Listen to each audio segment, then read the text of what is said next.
ನಮಸ್ತೆ, welcome back to my channel. ಇವತ್ತೊಂದು ಮೆಂತ್ಯ ಸೊಪ್ಪನ್ನ ಯಾವುದೇ ಬೇಳೆಗಳನ್ನ ಬಳಸದೆ, ಕ್ರೀಮ್ನು ಕೂಡ ಏನು ಬಳಸಿಲ್ಲ, ಆರೋಗ್ಯಕರವಾದ ರುಚಿಕರವಾದ ಒಂದು ಮೆಂತ್ಯ ಸೊಪ್ಪಿಂದ ಒಂದು ಗ್ರೇವಿ ಮಾಡ್ತಾ ಇದ್ದೀನಿ. ಮೆಂತ್ಯ ಗೊಜ್ಜು ಅಂತಲೇ ಹೇಳ್ಬೋದು. ಇದು ಬಿಸಿ ಬಿಸಿ ಅನ್ನದ ಜೊತೆ ಚೆನ್ನಾಗಿರುತ್ತೆ. ಚಪಾತಿ, ರೊಟ್ಟಿ, ದೋಸೆ ಎಲ್ಲದಕ್ಕೂ ಒಳ್ಳೆ ಕಾಂಬಿನೇಷನ್ನು. ಇಲ್ಲಿ ಒಂದು 1/4 ಕಪ್ನಷ್ಟು ಕಡಲೆಬೀಜ ತಗೊಳ್ತಾ ಇದ್ದೀನಿ.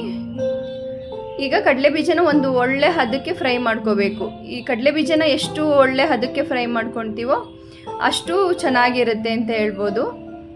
ನಿಮಗೆ ಗೊತ್ತಿರೋಂಗೆ ಇವೆಲ್ಲ ಒಳ್ಳೆ ಹದಕ್ಕೆ ಫ್ರೈ ಮಾಡ್ಕೋಬೇಕು. 1 ಸ್ಪೂನಷ್ಟು ಬಿಳಿ ಎಳ್ಳು, ಒಂದು ಹಾಫ್ ವೈಟ್ ಬರುತ್ತಲ್ಲ ಆ ಥರ ಎಳ್ಳನ್ನ ನಾನು ತಗೊಳ್ತಾ ಇದ್ದೀನಿ.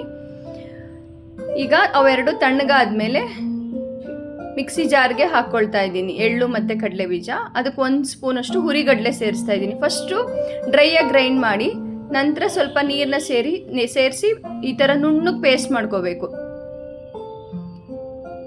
ಈಗ ಒಂದು ಬಾಣಲೆಗೆ 2ರಿಂದ 3 ಸ್ಪೂನಷ್ಟು ಅಡುಗೆ ಎಣ್ಣೆನ ಸೇರಿಸ್ಕೊಳ್ತಾ ಇದ್ದೀನಿ.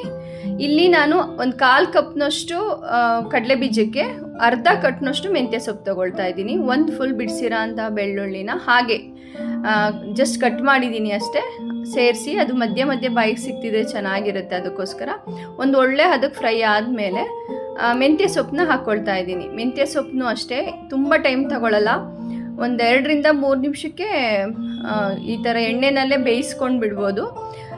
ಮೆಂತ್ಯ ಸೊಪ್ಪು ಯಾವಾಗಲೂ ಅದ್ರ ಕಲರ್ ಕಳ್ಕೊಬಾರ್ದು ಮತ್ತು ಜಾಸ್ತಿ ಓವರ್ ಕುಕ್ ಮಾಡಬಾರ್ದು ಯಾವಾಗಲೂ ಮೆಂತ್ಯ ಸೊಪ್ಪನ್ನ. ಅದರಿಂದ ಒಂದು ಲೈಟ್ ಕನೆ ಬರೋಕ್ಕೆ ಸ್ಟಾರ್ಟ್ ಆಗಿಬಿಡುತ್ತೆ. ಅದಕ್ಕೋಸ್ಕರ ಇದನ್ನು ಈಗ ಸೊಪ್ಪು ಮತ್ತು ಬೆಳ್ಳುಳ್ಳಿ ಫ್ರೈ ಮಾಡಿದ್ನಲ್ಲ ಅದು ಎತ್ತಿಟ್ಟು ಅದೇ ಪ್ಯಾನ್ಗೆ ಮತ್ತೆ 1-2 ಸ್ಪೂನ್ ಎಣ್ಣೆ ಸೇರಿಸ್ಕೊಳ್ತಾ ಇದ್ದೀನಿ. ಸಾಸಿವೆ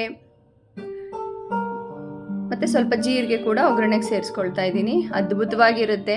ಬೇಳೆ ಇಲ್ಲ, ಯಾವುದೇ ಕ್ರೀಮ್ಗಳು ಬಳಸಿಲ್ಲ, ಏನು ಸಖತ್ತಾಗಿರುತ್ತೆ ಅಂದರೆ ಒಳ್ಳೆ ಫ್ಲೇವರ್ಫುಲ್ಲು ಗ್ರೇವಿ ಅಂತ ಹೇಳ್ಬೋದು. ಮತ್ತು ಇಲ್ಲಿ ಇನ್ನೊಂದು ಬೆಳ್ಳುಳ್ಳಿನ ಸಣ್ಣ ಕಟ್ ಮಾಡಿ ಸೇರಿಸ್ಕೊಳ್ತಾ ಇದ್ದೀನಿ. 1 ಸಣ್ಣಗೆ ಹೆಚ್ಚಿರೋ ಅಂಥ ಈರುಳ್ಳಿ ಕೂಡ ಸೇರಿಸ್ಕೊಳ್ತಾ ಇದ್ದೀನಿ. ಯಾಕೆ ಅಂದರೆ ಮೆಂತ್ಯ ಸೊಪ್ಪು ಜೊತೆ ದೊಡ್ಡ ಗಾತ್ರಕ್ಕೆ ಕಟ್ ಮಾಡಿದ್ರೆ ಅಷ್ಟು ಚೆನ್ನಾಗಿರಲ್ಲ. ಸೊ ಹಂಗಾಗಿ ಸಣ್ಣಗೆ ಕಟ್ ಮಾಡ್ಕೊಳ್ಳಿ. ಈಗ ರುಚಿಗೆ ತಕ್ಕಷ್ಟು ಉಪ್ಪನ್ನು ಸೇರಿಸಿ ಈಗ ಇದು ಒಂದು ಲೈಟ್ ಬ್ರೌನ್ ಬರೋವರೆಗೂ ಫ್ರೈ ಮಾಡಿದ ಮೇಲೆ 2 ಟೊಮೆಟೊನ ಗ್ರೈಂಡ್ ಮಾಡಿ ಸೇರಿಸ್ಕೊಳ್ತಾ ಇದ್ದೀನಿ. ಆದಷ್ಟು ಟೊಮೆಟೊನ ಈ ಥರ ಗ್ರೈಂಡ್ ಮಾಡಿ ಸೇರಿಸ್ಕೊಳ್ಳಿ. ಅದನ್ನು ತೊಳೆದಿರೋ ನೀರನ್ನು ಕೂಡ ಸೇರಿಸಿ, ಆದರೆ ಅದು ಆ ಮಸಾಲೆಯಿಂದ ಎಣ್ಣೆ ರಿಲೀಸ್ ಆಗೋವರೆಗೂ ಫ್ರೈ ಮಾಡಿ.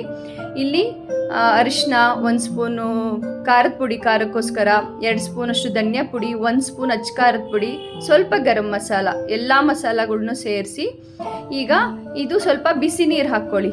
ಒಂದು ಅರ್ಧ ಕಪ್ನಷ್ಟು ಬಿಸಿ ನೀರು ಹಾಕಿ ಈ ಈರುಳ್ಳಿ, ಟೊಮೆಟೊ, ಬೆಳ್ಳುಳ್ಳಿ ಆ ಎಲ್ಲ ಮಸಾಲೆಯೊಂದಿಗೆ ಒಂದು ಕುದಿ ಬರಲಿ. ಯಾವಾಗಲೂ ಅಷ್ಟೇ ಮಸಾಲೆಗಳನ್ನ ಸೇರಿಸಿದಾಗ ಸ್ವಲ್ಪ ಬಿಸಿ ನೀರು ಹಾಕಿ ಕುದಿಸಿದಾಗ ಅದ್ರ ಫ್ಲೇವರ್ ಚೆನ್ನಾಗಿ ಬಿಟ್ಕೊಳ್ಳುತ್ತೆ.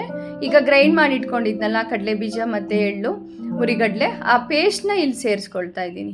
ಎಷ್ಟು ಚೆನ್ನಾಗಿರುತ್ತೆ ಅಂದರೆ ನೀವು ಯಾವತ್ತೂ ತಿಂದಿರಲ್ಲ, ಅಷ್ಟು ರುಚಿಕರವಾಗಿರುತ್ತೆ.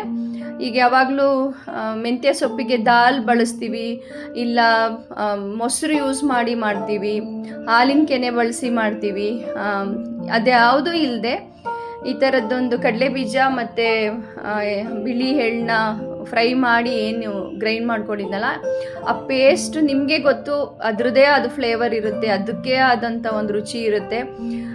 ನೀವು ನೋಡ್ತಾ ಇರ್ಬೋದು ಎಷ್ಟು ಒಂಥರ ಅದು ಲೈಕ್ ಕ್ರೀಮ್ ಥರ ಕಾಣಿಸ್ತಾ ಇದೆ. ಇದನ್ನು ಒಂದು 2ರಿಂದ 3 ನಿಮಿಷ ಬಿಡದೇನೆ ಈ ರೀತಿ ಫ್ರೈ ಮಾಡ್ಕೊಳ್ಳಿ. ಅದರಿಂದ ಒಂದು ಮಸಾಲೆಯಿಂದ ಎಣ್ಣೆ ರಿಲೀಸ್ ಆಗಕ್ಕೆ ಸ್ಟಾರ್ಟ್ ಆದಾಗ ಇನ್ನೊಂದು ಸ್ವಲ್ಪ ಉಪ್ಪು ನೋಡಿ ಸೇರಿಸ್ಕೊಳ್ಳಿ. ರುಚಿ ಕಮ್ಮಿ ಇತ್ತು ಅನಿಸುತ್ತೆ, ಅದಕ್ಕೆ ನಾನು ಸೇರಿಸ್ಕೊಂಡೆ. ಇಲ್ಲಿ ಕಸೂರಿ ಮೇಥಿ ಕೂಡ ಸೇರಿಸ್ಕೊಳ್ತಾ ಇದ್ದೀನಿ. ಕಸೂರಿ ಮೇಥಿ ಖಂಡಿತ ಬಳಸಿ, ಅದ್ರ ಫ್ಲೇವರ್ ಅದ್ಭುತವಾಗಿರುತ್ತೆ. ಈಗ ಲಾಸ್ಟಿಗೆ ನಾನೀಗ ಏನು ಫ್ರೈ ಮಾಡಿ ಇಟ್ಕೊಂಡಿದ್ನಲ್ಲ ಆ ಮೆಂತ್ಯ ಸೊಪ್ಪು ಮತ್ತು ಬೆಳ್ಳುಳ್ಳಿನ ಸೇರಿಸ್ಕೊಳ್ತಾ ಇದ್ದೀನಿ. ಇದು ಅಷ್ಟೇ, ಇಷ್ಟು ಗಟ್ಟಿ ಇರೋದು ಬೇಡ, ಸ್ವಲ್ಪ ಬಿಸಿ ನೀರು ಸೇರಿಸ್ಕೊಳ್ತೀನಿ. ಇದಕ್ಕೆ ಒಂಥರ ಹೆಂಗೆ ಅಂದರೆ ಒಂದು ಗ್ರೇವಿ ಕನ್ಸಿಸ್ಟೆನ್ಸಿ ಇರಬೇಕು. ಆದರೆ ಎಲ್ಲವೂ ಒಂದು ಎಣ್ಣೆ ರಿಲೀಸ್ ಆಗೋವರೆಗೂ ಫ್ರೈ ಮಾಡಿಕೊಂಡ್ರೇ ಆ ರುಚಿ ಅದ್ಭುತವಾಗಿ ಬರೋದು. ಯಾವಾಗಲೂ ಅಷ್ಟೇ, ಯಾವುದೇ ಅಡುಗೆ ಮಾಡ್ತಾಯಿರಿ, ಅದನ್ನು ಒಳ್ಳೆ ಹದಕ್ಕೆ ಸಣ್ಣ ಉರಿನಲ್ಲಿ ಬಿಡದೆ ಈ ರೀತಿ ಮಗಚ್ತಾ ಏನು ಬೇಯಿಸ್ತೀವಲ್ಲ ಅದೇ ಒಳ್ಳೆ ರುಚಿ ಕೊಡೋದು. ಯಾವುದು ಅರ್ಜೆಂಟ್ ಮಾಡೋದು, ಗಡಿಬಿಡಿ ಮಾಡೋದು ಆ ಥರ ಮಾಡಬೇಡಿ. ಲಾಸ್ಟಿಗೆ ಕೊತ್ತಂಬರಿ ಸೊಪ್ಪನ್ನ ಹಾಕ್ಕೊಂಡ್ರೆ ಎಷ್ಟು ಚೆನ್ನಾಗಿರುತ್ತೆ ಅಂದರೆ ಮನೆಯೆಲ್ಲ ಗಮ್ಮಂತ ಇರುತ್ತೆ. ಬಿಸಿ ಬಿಸಿ ಅನ್ನಕ್ಕೆ ಚೆನ್ನಾಗಿರುತ್ತೆ. ರೊಟ್ಟಿ, ಚಪಾತಿ, ದೋಸೆ ಎಲ್ಲದಕ್ಕೂ ಅದ್ಭುತವಾಗಿರುತ್ತೆ. ಖಂಡಿತ ನಿಮ್ಗೆ ಇಷ್ಟ ಆಗುತ್ತೆ. ಸೇವ್ ಮಾಡ್ಕೊಳ್ಳಿ, ಶೇರ್ ಮಾಡಿ, ಲೈಕ್ ಮಾಡಿ, ಒಂದು ಹೈಪ್ ಕೊಡಿ. ನಮ್ಮ ಚಾನಲ್ ಸಬ್ಸ್ಕ್ರೈಬ್ ಆಗಿಲ್ಲ ಅಂದರೆ ಸಬ್ಸ್ಕ್ರೈಬ್ ಆಗಿ. ಮತ್ತೆ ಸಿಗುವ ನೆಕ್ಸ್ಟ್ ವಿಡಿಯೋದಲ್ಲಿ.